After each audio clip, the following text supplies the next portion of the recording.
Zen à l'antenne. Le magazine de la santé et du bien-être. Une émission proposée par Karine Brock.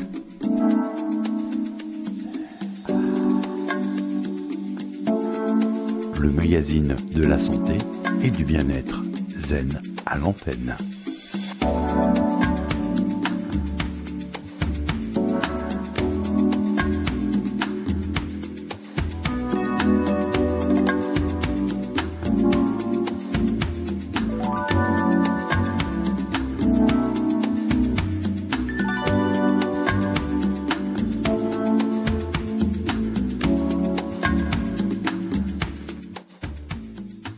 Bonjour, je suis très heureuse de vous retrouver pour notre rendez-vous mensuel consacré au bien-être et à la santé. Nous sommes début décembre, l'hiver n'est plus très loin et nous apporte ses premiers froids. Ce début de saison nous invite à prendre notre temps afin de préparer les fêtes de fin d'année qui arrivent à grands pas. J'ai le plaisir de recevoir dans nos studios un invité qui nous vient tout droit de Biache-Saint-Vaast, qui est une petite ville connue pour son marais, où il fait bon pêcher. Également connue pour son parc de la Flânerie, où il est agréable lors de la belle saison de se promener et de prendre son temps. Avec mon invité, je vais prendre mon temps. Je m'appelle Karine Brock, professionnelle du bien-être. Comme j'aime à le faire, je vais prendre soin de vous. Olivier Dostatny, bonjour. Bonjour Karine, bonjour à tous les auditeurs. Pouvez-vous nous dire qui vous êtes ? Alors, je suis Olivier. Avant tout, je suis Olivier Dostatny. Je suis un mari, je suis un père, et il se trouve que j'exerce aussi la profession de thérapeute, et notamment d'hypnothérapeute. Vous faisiez quoi avant comme activité professionnelle ? J'ai exercé pendant plus de 20 ans la profession d'infirmier, au sein d'hôpitaux, notamment au sein de blocs opératoires. Quel a été le déclic de votre nouvelle profession ? On sait tous qu'en ce moment, le monde de la santé est un peu compliqué, notamment le Covid l'a bien fait ressortir ces derniers mois. Peut-être une fatigue, peut-être avoir eu l'impression également d'avoir fait le tour de ma profession, de ce que ça pouvait m'apporter.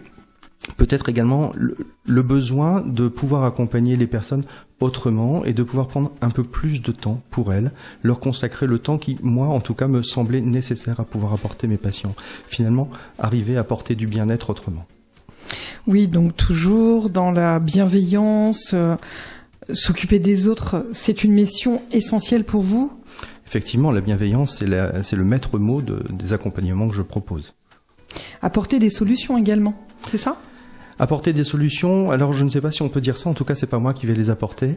Mon rôle, c'est plutôt d'être le guide des patients pour leur permettre d'aller chercher et de trouver la solution qui va leur correspondre. Vous exercez où actuellement ? Actuellement, j'exerce dans 2 cabinets. Le premier cabinet se situe à Biache-Saint-Vaast et le deuxième à Quéry-la-Motte, au niveau de la maison médicale de Quéry-la-Motte. Ça peut être au domicile de votre clientèle ou en entreprise ?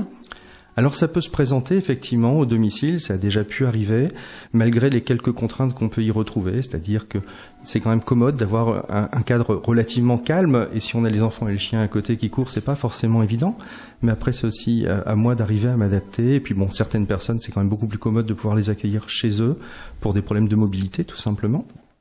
S'adapter et avoir cette faculté de se fondre dans la masse et être à la portée de tous, quoi, en fait. Tout à fait. Et là, je fais le lien avec la question que vous me posiez justement il y a quelques instants. Effectivement, savoir s'adapter à la foule, à la masse, aussi bien aux particuliers qu'à l'entreprise, effectivement.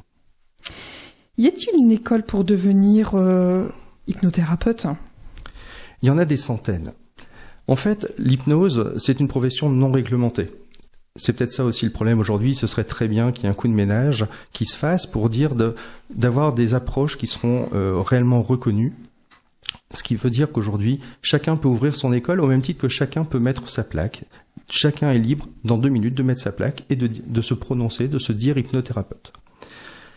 Alors en fait, il y a plusieurs écoles, donc plusieurs courants également d'hypnose, avec plusieurs approches. Pour ma part, j'ai choisi de me rapprocher d'une école, la plus grande école d'Europe, qui, à défaut d'arriver à nous donner une certification reconnue au niveau national, permet au moins d'avoir cette reconnaissance au niveau internationales, notamment outre-Atlantique. Il est bien connu que les Américains sont beaucoup plus en avance que nous, notamment dans le domaine des thérapies brèves. Moi, j'ai déjà entendu parler de formation en hypnothérapie, mais ericksonienne, c'est quoi tous ces... Il y a plusieurs écoles ? Il y a beaucoup de courants.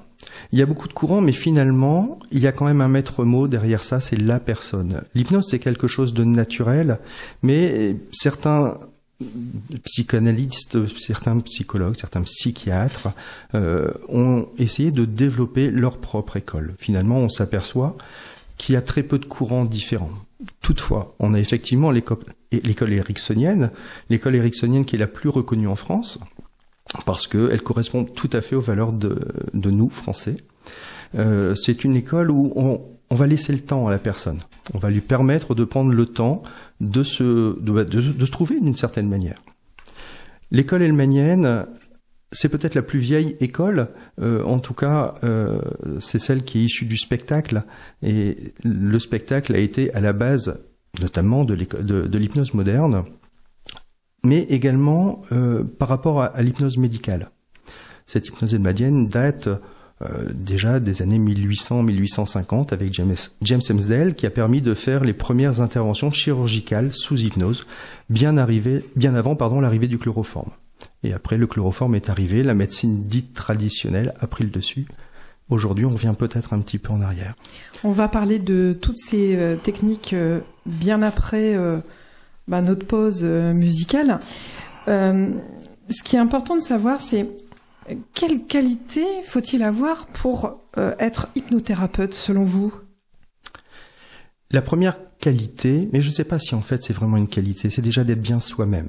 Avoir déjà su faire le point sur soi, sur ses émotions, et être prêt à les accueillir pour pouvoir accepter, entendre celles des autres. Ça, c'est super important de le mentionner, parce que c'est vrai que avant de pouvoir donner aux autres, il faut être bien soi-même, c'est une évidence même. Tout à fait. C'est une évidence, mais malheureusement, il y a beaucoup de personnes qui pensent aussi que se diriger vers l'hypnose pour se former à cette profession, parfois, c'est un peu comme un médicament pour soi-même. Combien coûte une consultation quand on vient vous voir, à peu près il y a plusieurs services, on l'entend bien, vous allez l'exprimer après. Il faut compter combien, à peu près J'ai juste vous donner 2 tarifs dans ce cas-là, si vous voulez bien, pour éviter de vous perdre.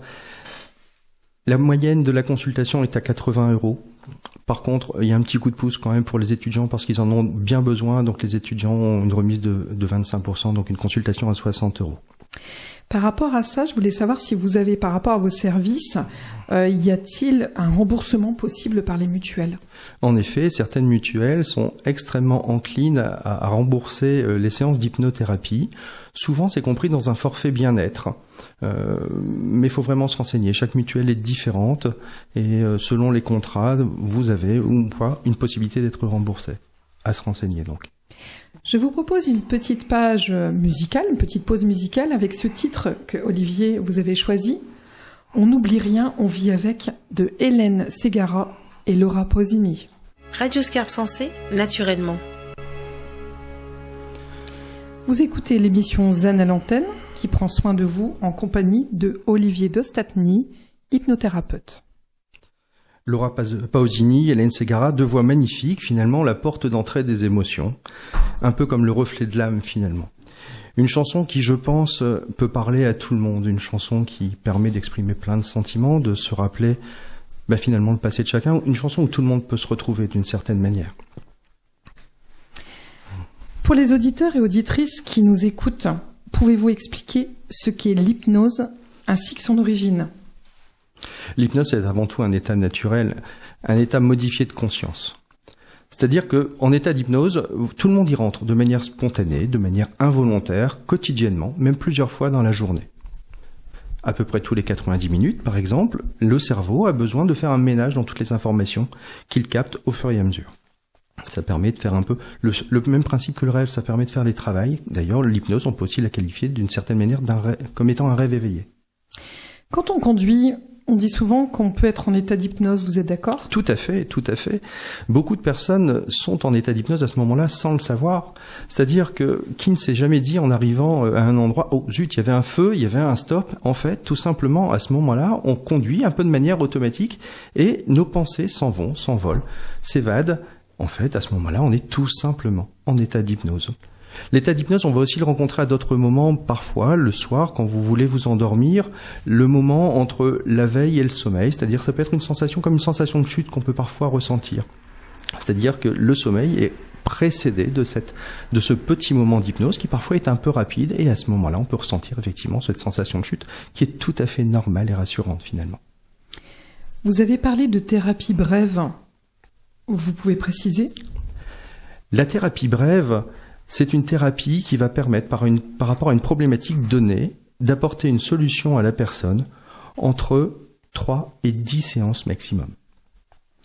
Ça peut intervenir dans quel contexte ? Ça peut être quoi ? Ça peut être une phobie ? Ça peut être... Dans quel cadre ? Vous pouvez expliquer pour les auditeurs et auditrices ? Alors ça peut rentrer dans de très nombreux cadres, et je vais faire le lien, si vous voulez bien, avec la chanson précédente. On n'oublie rien, on fait avec.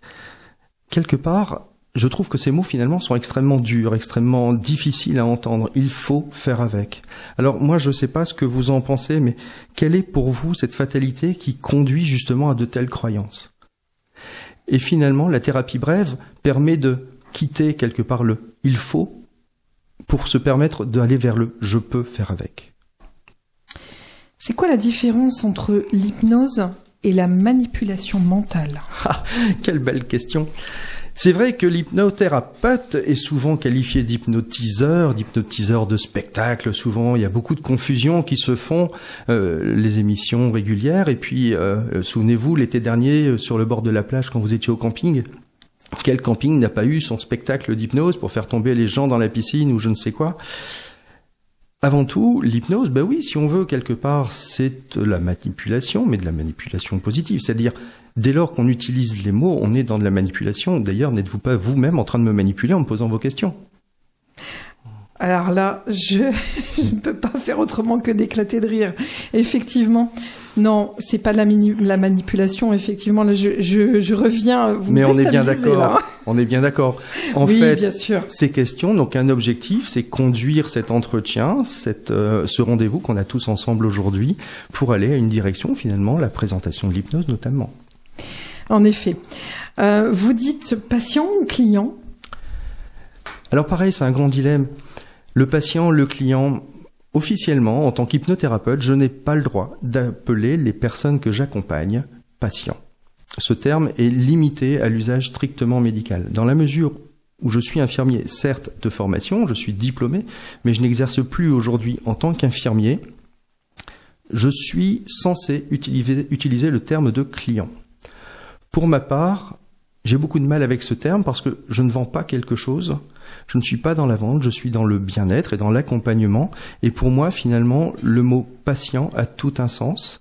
Et les personnes que j'accompagne apprécient d'ailleurs que je garde ce terme-là avec elles. Puis finalement, c'est surtout deux personnes qui se rencontrent dans un bureau. Et c'est plus des prénoms finalement que des patients ou des clients. L'hypnose, ça s'adresse à qui ? Eh ben, l'hypnose, comme je vous le disais tout à l'heure, c'est quelque chose de naturel. Donc finalement, pourquoi voudriez-vous qu'il y ait un public particulier ? Ça peut s'adresser à tout le monde finalement. Ça peut être les enfants ? Bien les enfants sûr, viennent vous voir ? Les enfants peuvent venir au cabinet, mais ça va, contrairement à la maladie d'amour qui est de 7 à 77 ans, l'hypnose, c'est vraiment pour tous les âges.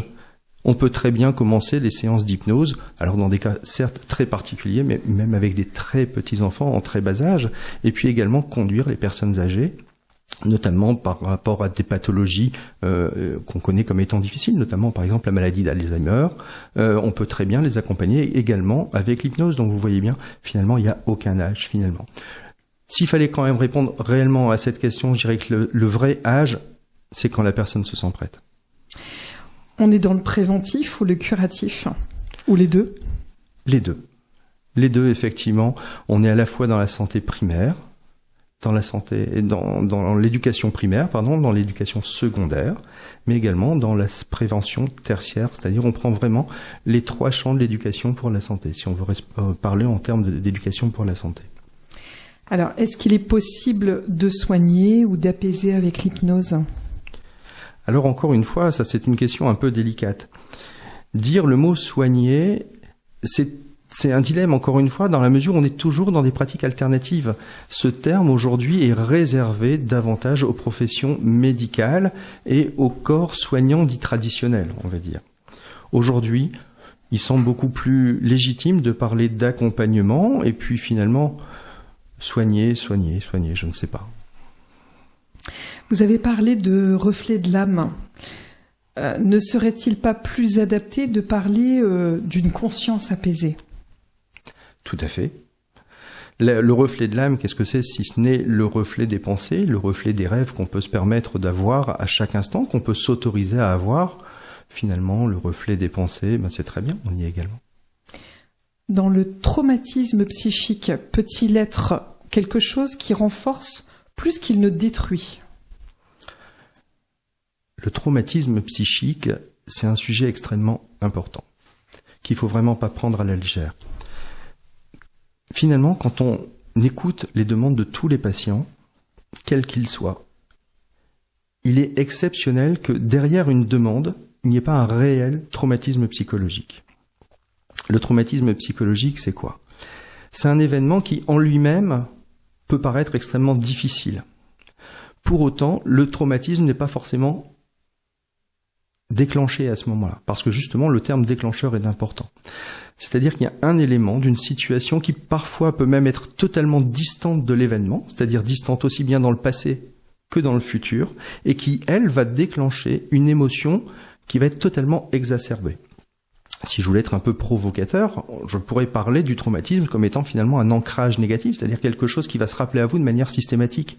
Un peu comme l'inverse de la Madeleine de Proust, où finalement elle a cette douce odeur qui lui rappelle tous ses souvenirs d'enfance.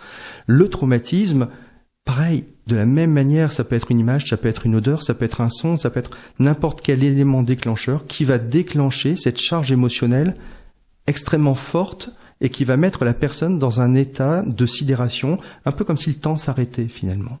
Souvent, on va qualifier d'ailleurs le psychotraumatisme comme d'un coup de tonnerre dans un ciel serein. Quels sont les bienfaits de l'hypnose ? Les bienfaits sont multiples. Ça permet déjà, dans un premier temps, on parle de bien-être, une certaine relaxation, parce que finalement, l'hypnose, c'est un beau rêve éveillé. C'est surtout une situation où chaque muscle, chaque partie de nous peut totalement se détendre. Les muscles, donc, mais également nos pensées, on peut se libérer de pensées qui sont un peu intrusives, par exemple. Donc les bienfaits, c'est déjà ça, c'est déjà la détente. Et puis finalement, c'est aussi arriver à se retourner vers une partie de nous, se retourner vers notre passé, et puis finalement se poser et regarder les choses autrement. Finalement, l'hypnose, c'est déjà vous asseoir sur la chaise d'à côté. Vous voyez la même chose, mais autrement. Quand vous partez en état d'hypnose, vous vous posez et vous regardez les choses autrement. On peut aussi retrouver l'apaisement, la sérénité. Naturellement. Donc là, ça fait partie des bénéfices. Quand on sort de chez vous, on se sent bien, on se sent apaisé. On peut être fatigué aussi. C'est quelque chose d'essentiel, l'apaisement. On parlait il y a quelques instants du psychotraumatisme. Je n'envisage pas qu'une personne puisse venir me consulter, parler de choses extrêmement difficiles, des choses qui souvent n'ont même jamais été dites à un conjoint, n'ont jamais été dites à un médecin qui soit psychiatre, médecin traitant, à la famille. Et que, après avoir su dire ces choses qui l'ont emmené jusqu'à chez moi, ces choses qui l'ont poussé à ouvrir la porte, la laisser partir juste avec cette souffrance. Donc l'apaisement, bien sûr, il est indispensable pour moi, et aborder une thématique qui est douloureuse pour la personne n'induit pas que quand on sort du cabinet, on soit pas bien dans sa peau. Au contraire, on va apaiser le plus possible la personne et on va la rassurer également d'une certaine manière, finalement. On va déjà lui donner les outils qui vont lui permettre d'avancer très rapidement. Justement, par rapport aux consultations que vous évoquez, oui. Comment ça se passe, une consultation avec vous ? Est-ce qu'il y a un état des lieux, entre guillemets, qui est fait? Comment vous analysez les choses? Comment vous arrivez à prendre en charge la personne qui vient vous voir? Alors, si vous entendez par état des lieux la visite des locaux non naturellement, ça, ils peuvent le faire tout seuls. Par contre, évidemment, on va se poser, la première chose, c'est d'écouter la personne. Pourquoi a-t-elle eu besoin de venir? Peut-être un arrêt du tabac, peut-être une perte de poids, peut-être je ne sais pas quelle autre raison possible, mais finalement, est-ce que c'est vraiment son besoin? Est-ce que c'est vraiment sa demande?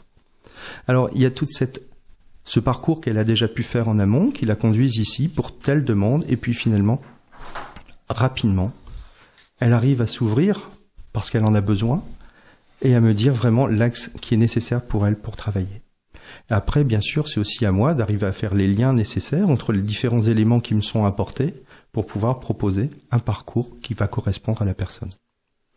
Alors, faut-il avoir une confiance absolue et enlever les barrières? Parce que souvent, on a des barrières qui se créent quand on connaît pas la personne. Quand c'est une première fois, je pense que voilà, il faut que les barrières tombent. Et quand vous parlez de confiance, excusez-moi, je vous interromps, mais quand vous parlez de confiance absolue, par rapport à moi ou par rapport à la personne? Parce qu'en fait, ça change tout.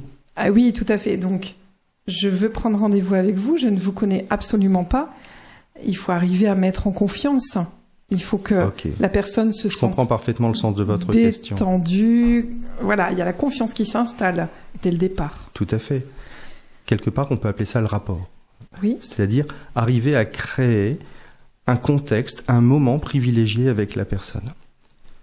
Selon les personnes, ce contexte, cette mise en confiance va déjà commencer quand je vais recevoir son appel. Les premiers mots déjà sont extrêmement importants.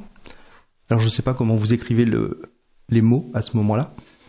En tout cas, il y a déjà des choses qui s'expriment. Je me permets, ça peut être les deux. M-O-T-S et vous avez bien compris ce que je M-A-U-X. pensais. Voilà. Tout à fait.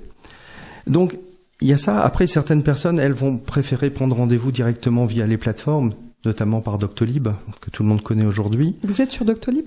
Tout à fait. D'accord. Donc, c'est un outil qui peut être intéressant aussi pour certaines personnes qui ont justement du mal à avancer leurs problématiques, parce que le parcours de la personne, c'est un parcours qui est quand même extrêmement courageux. Ça veut dire qu'à un moment donné, la personne se rend compte qu'elle ne va pas bien. C'est prendre conscience.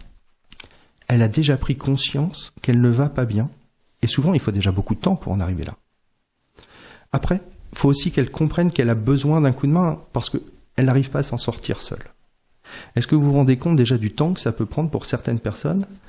Et le fait de se dire « je ne vais pas bien », à quel point ça peut être compliqué.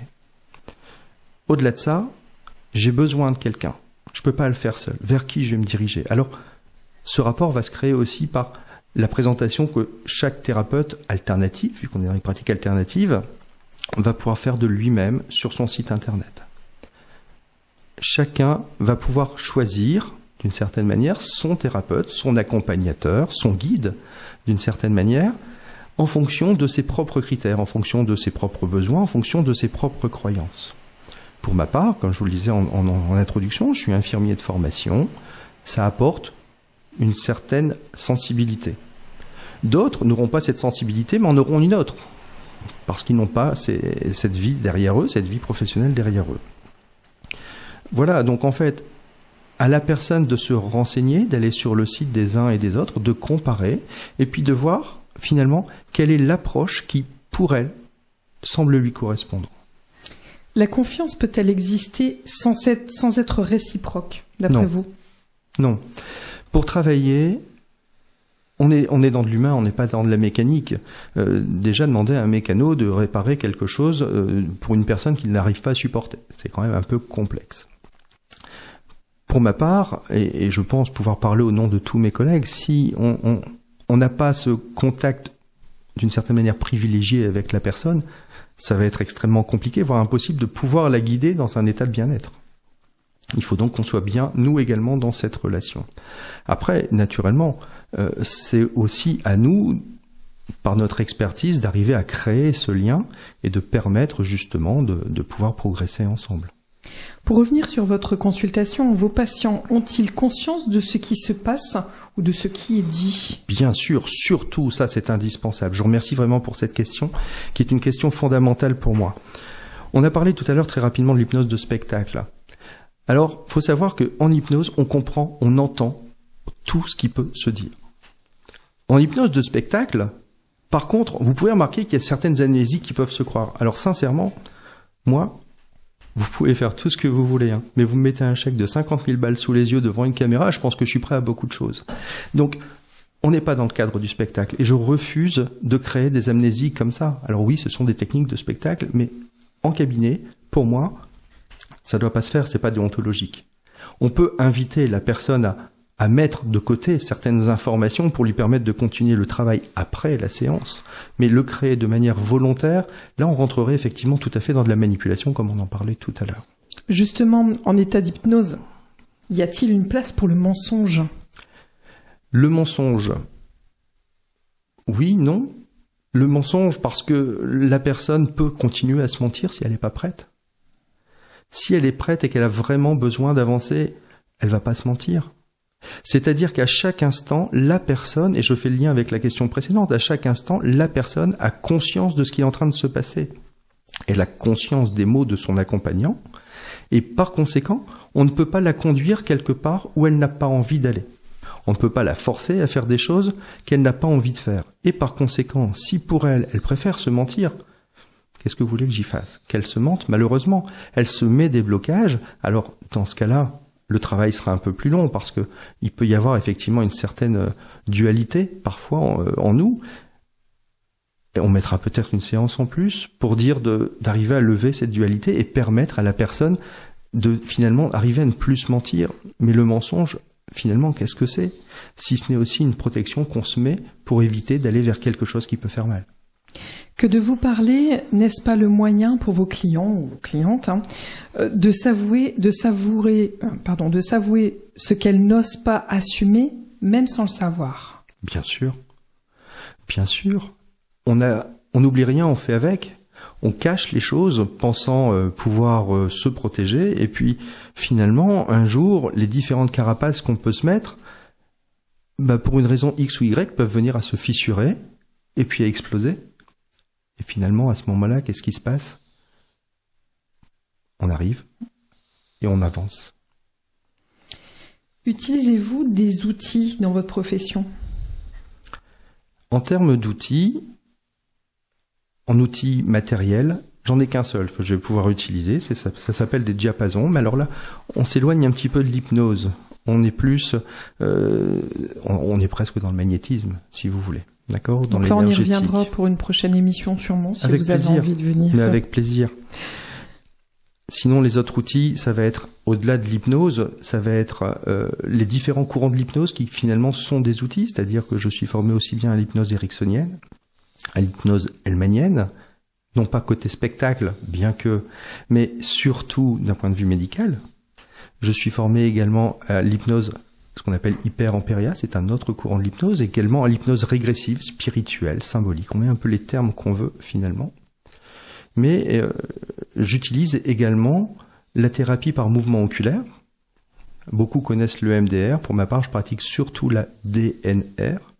Finalement, c'est un cousin de l'EMDR, mais c'est un cousin un peu plus jeune. Donc, on va chercher le meilleur d'une pratique, puis on essaye de le potentialiser. On parle également de EFT. Il me semble d'ailleurs que vous avez fait une émission il y a peu de temps sur le EFT. Oui, alors, avec Anne. Tout à fait. Kirin. Qui est une dame extrêmement exceptionnelle. Et donc, je ne vais pas développer le EFT, elle l'a très très bien fait. On va parler également de la thérapie brève, la thérapie systémique, la thérapie stratégique, tout ça, c'est un ensemble finalement. Ce qui fait qu'au bout du compte, mes outils, mais je n'en ai plus qu'un, c'est moi-même. Quand on parle de diagnostic, enfin vraiment typiquement, quand on fait de l'hypnose, il y a un terme qui correspond bien à ça ? Non, pas particulièrement. On va dire souvent qu'on fait l'anamnèse en début d'intervention, mais l'anamnèse en elle-même est aussi presque reliée aussi au cadre médical. Mais c'est important pour affiner vraiment mais c'est indispensable. Les besoins. Bah oui, c'est indispensable. C'est toujours une histoire de terminologie finalement qui nous bloque un peu dans notre formulation. Sur le fond, il est indispensable que la personne puisse s'exprimer à minima. Pour autant, je vais refaire un lien avec les traumatismes psychologiques. On a toujours tendance à croire que c'est parce qu'on a vécu quelque chose d'extrêmement douloureux, extrêmement souffrant, que pour le prendre en charge, ça va être extrêmement long et encore plus souffrant. Finalement, c'est totalement faux. C'est-à-dire que je n'ai pas besoin forcément de connaître tous les mots MAUX de la personne pour parvenir à l'accompagner. Dès lors que on va arriver à se trouver des codes, à se donner juste les éléments nécessaires pour permettre ce travail, et dans ce cas-là, tout se passe très très bien. Par conséquent, oui, parfois, la personne a besoin de venir parce que ça lui fait du bien également d'exprimer la raison pour laquelle elle est là. Certaines personnes ne vont utiliser cette première consultation que pour ça, et c'est extrêmement fréquent. Et puis d'autres, finalement, sont tellement en souffrance que, en 2, voire 3 mots, il faudra tout de suite passer à l'action d'une certaine manière. Faut-il y croire pour que ça fonctionne, l'hypnose ? Que voulez-vous que je vous réponde ? Naturellement, si on n'y croit pas, on casse tout le travail qui peut se faire. En même temps, dans la mesure où c'est quelque chose de naturel, ne croyez pas que parfois vous pouvez être dans vos pensées, ne croyez pas que vous pouvez vous endormir en ayant une sensation de chute, ne croyez surtout pas qu'il y a eu des feux qui étaient au rouge ou des stops peut-être quand vous conduisiez. Et puis croyez surtout pas que vous pouvez aller mieux. Restez dans votre mallette, c'est tellement plus confortable. Y a-t-il un suivi ? Le suivi est propre à chacun. J'envoie systématiquement, au bout de plusieurs mois, souvent même une année, un petit message à mes patients, non pas dans le but de leur faire prendre un nouveau rendez-vous, mais juste, ah tiens, il y a un message, ah oui, c'est vrai, j'ai eu ce suivi et où j'en suis aujourd'hui. Libre à eux, après, effectivement, de faire le point. Et puis de reprendre rendez-vous pour une consultation unique, bien habituellement, une fois par an, par exemple. Ça me semble pas mal, quand même. Quand on a eu une problématique qui a été gérée, une fois par an, dans la mesure où on a déjà fait un parcours, c'est quelque part faire un peu descendre la pression de la cocotte qui se sera re-remplie tout doucement pendant l'année. À la suite de la séance, y a-t-il des choses à faire de la part de vos clients, en fait ? Est-ce que, je sais pas, il y a des exercices à faire Alors naturellement, chaque personne est différente, mais il faut savoir surtout que l'hypnose, il suffit pas de venir dans le cabinet, de s'asseoir, d'attendre que je parle gentiment, vas-y, cause Olivier, et puis on verra bien ce qui se passe. Non. Évidemment, il faut venir, mais c'est quelque chose de réellement actif. Et même, j'irai plus loin, de proactif. C'est-à-dire qu'il doit vraiment y avoir une démarche extrêmement active et volontaire de la personne. Alors c'est un peu facile à dire parce que quand on va pas bien, trouver cette proactivité, c'est assez complexe. Parfois il faut un peu de temps. Et justement, dans ce cas-là, il y a effectivement des exercices qui peuvent être proposés aux patients, notamment des exercices de respiration pour, par exemple, la gestion du stress, notamment. Vous faites des recommandations à la suite des consultations ? Comment ça se passe ? En fin de consultation, on fait un petit point sur ce qui vient de se dire. On projette un peu l'avenir, mais sans l'écrire, parce que qu'est-ce qui va se passer entre aujourd'hui et le mois prochain ? Ce serait dommage d'écrire l'avenir dans le marbre, alors que ça voudrait dire dans ce cas-là qu'on ne tient pas compte du travail et du temps dont il a besoin pour pouvoir se mettre en place correctement. Alors oui, les recommandations, mais les recommandations, ça va être plus des recommandations de bien-être, de savoir se faire plaisir. Par exemple, quelque chose que je vais dire assez facilement, mais que tout le monde devrait faire, c'est tous les jours faites-vous un gâteau, faites-vous un plaisir personnel. Alors pour certains, ça va être l'éclair au chocolat, mais il n'y a pas que ça. Le gâteau, c'est vraiment le petit plaisir. Qu'est-ce que vous voulez faire pour vous chaque jour ? Peut-être juste 5 secondes, mais faites-le. Je vous propose une petite pause musicale avec ce titre que Olivier vous avez choisi, qui sont Les mots de Renaud. Radio Scarpe Sensée, la radio proche de vous. Vous écoutez l'émission Zen à l'antenne qui prend soin de vous en compagnie de Olivier Dostatny, hypnothérapeute. Elle évoque quoi cette chanson pour vous ? J'aimerais juste, pour parler de cette chanson, vous citer quelques paroles, tout simplement. Ça vous libère de tous les maux. Emmène mon esprit vers le haut, pour apaiser les longs sanglots et plus près des anges que des angoisses. Quelle est l'image de votre profession, l'hypnose ? C'est une image qui évolue beaucoup depuis quelques années. On a beaucoup encore l'image d'hypnotiseur. l'hypnose de spectacle qui met des étiquettes vraiment sur la profession, avec beaucoup de personnes qui ont peur de venir au cabinet et d'être réellement manipulées et qu'on leur fasse faire le canard. Alors, je tiens à les rassurer, effectivement, comme vous le disiez, j'exerce à Biège-Saint-Va, il y a un super marais, on a plein de canards déjà, n'ayez pas peur, vous n'allez pas faire le canard, on en a bien assez au marais. Je vais revenir sur la chanson que nous venons d'écouter, à propos des mots qu'utilisent vos clients, des événements de vie qu'ils confient. Oui. Le thérapeute que vous êtes fait-il un effort pour être dans le non-jugement ? Si c'est un effort, c'est embêtant. Par contre, le non-jugement est indispensable. La personne, quand elle vient me voir, on n'est pas là pour parler de mes croyances. On est là pour parler des siennes. On est là pour parler de ses valeurs, finalement.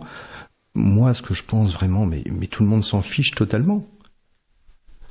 Et c'est pour ça que c'est à moi de faire l'effort de rentrer dans la représentation du monde du patient, et non pas au patient de faire un effort pour venir dans ma représentation du monde.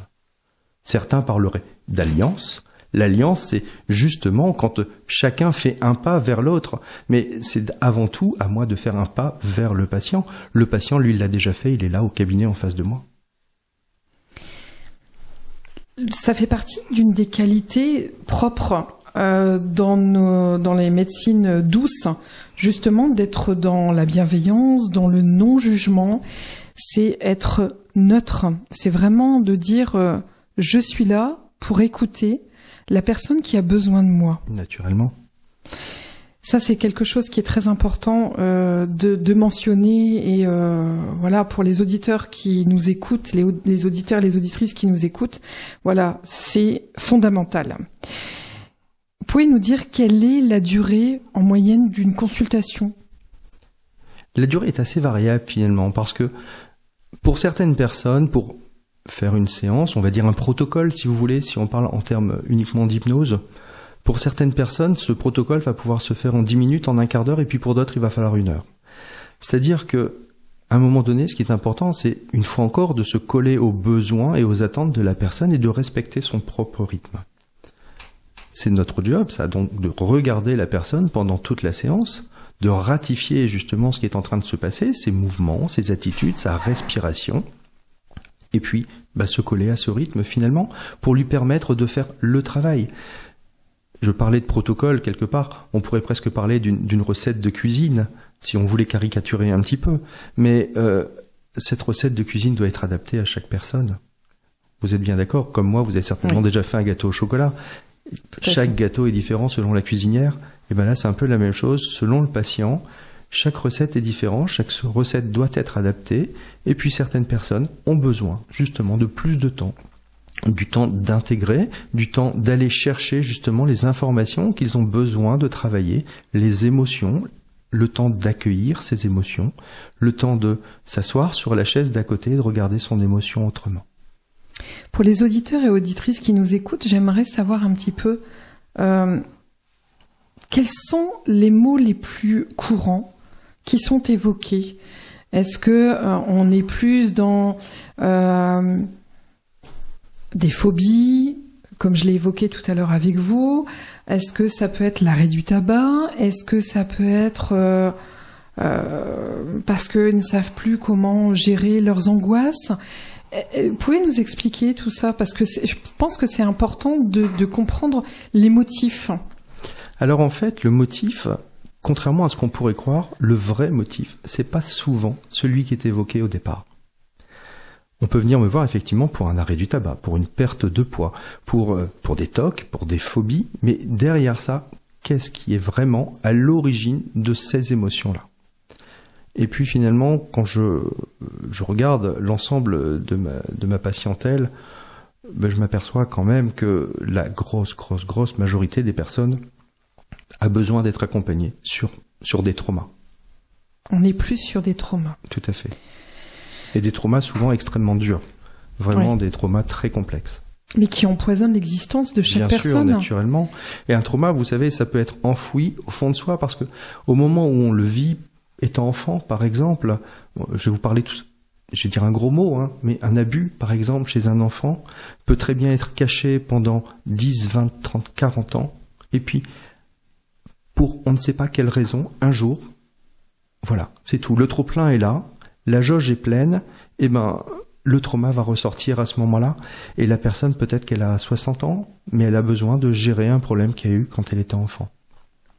D'où la nécessité de venir vous voir et justement de ne pas hésiter à dire bon bah là vraiment je suis même pour les burn-out, je pense que c'est aussi important de dire mais il y a le trop plein, j'en peux plus, vers qui je peux me tourner, bah n'hésitez pas quoi, à aller voir Olivier. Alors je ne sais pas si c'est absolument moi qu'il faut venir voir, mais naturellement j'en serais ravi. Par contre, ce qui est certain, c'est que arriver à faire le pas, c'est très douloureux, c'est très difficile. Il faut arriver à comprendre, mais comment voulez-vous comprendre quand vous n'allez pas bien, que vous êtes en plein burn-out? Comment voulez-vous comprendre que vous êtes comme ça depuis des années, pour parfois, que vous avez subi un trauma il y a des dizaines d'années, et comment voulez-vous prendre conscience que en quelques séances, et même souvent en 1 voire 2 séances déjà, vous irez beaucoup mieux? Souvent, la personne va venir nous voir parce que, je vais vous prendre une image si vous voulez bien, elle a un caillou dans la chaussure qu'elle n'arrive pas à enlever. Et pendant des années, elle va marcher avec son caillou. Elle a pris l'habitude de marcher avec son caillou, elle a pris l'habitude d'avoir mal aux pieds, d'avoir mal à la cheville. Mais pas que. Elle a mal aussi aux genoux, elle a mal aux hanches, elle a mal au dos, elle a mal partout parce qu'elle a pris une mauvaise posture. Et finalement, venir nous rencontrer, c'est enlever le caillou. Stop. Je ne peux plus supporter ce caillou. Et une fois qu'on a enlevé le caillou, mais ça va relativement vite, ça. En 1 séance, 2, rarement plus. Et bien souvent, en 1 séance, le caillou est enlevé. Mais par contre, après, il y a tout un travail de reconstruction. C'est-à-dire que, mais maintenant, tu peux réapprendre à marcher.